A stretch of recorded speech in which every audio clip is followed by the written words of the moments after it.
I am here with Derek McBurky, and behind me is what was to have been their dream home.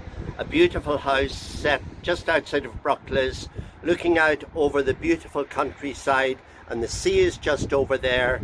And behind me, this beautiful house is crumbling away.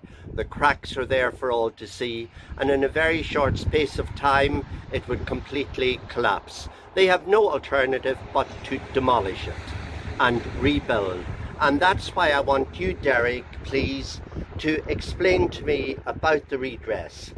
If I say you're getting 90% of the redress, what does that mean?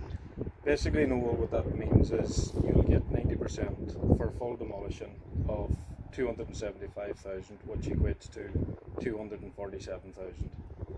Out of that, we have to pay for the engineer, which is, I feel, necessary, because without an engineer we can't determine if we have a problem. But out of that has to be paid approximately €7,000 for the engineer's fees and the coring of the house. Then we have to demolish the house, which I've been quoted in recent weeks to the tune of about €30,000.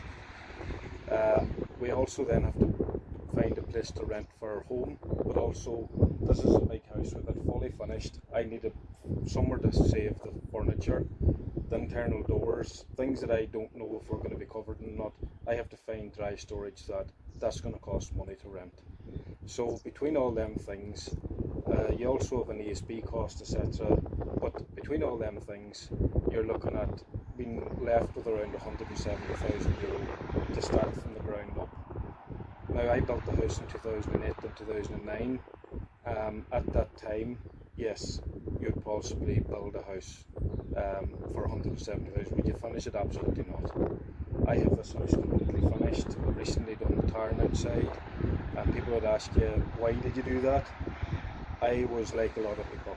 I just totally didn't accept the fact that I had a problem with our house.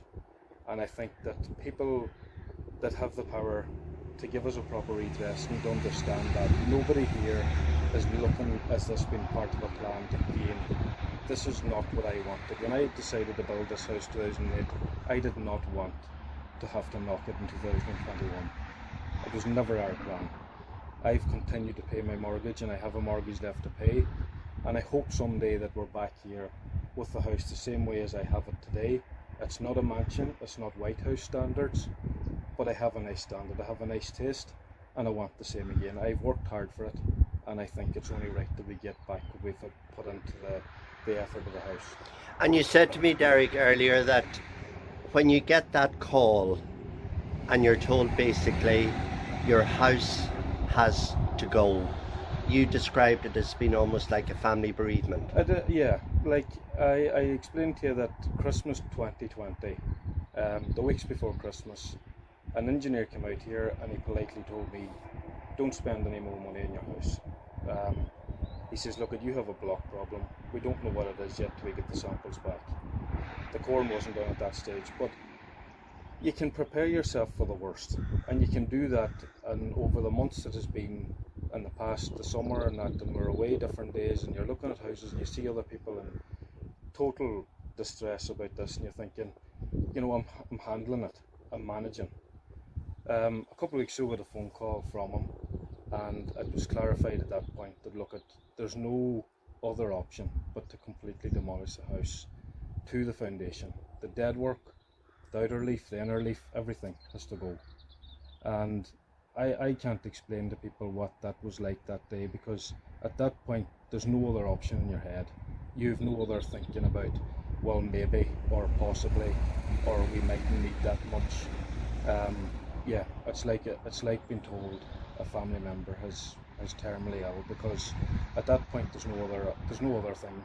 You've been dealt the worst hand you could get in this situation.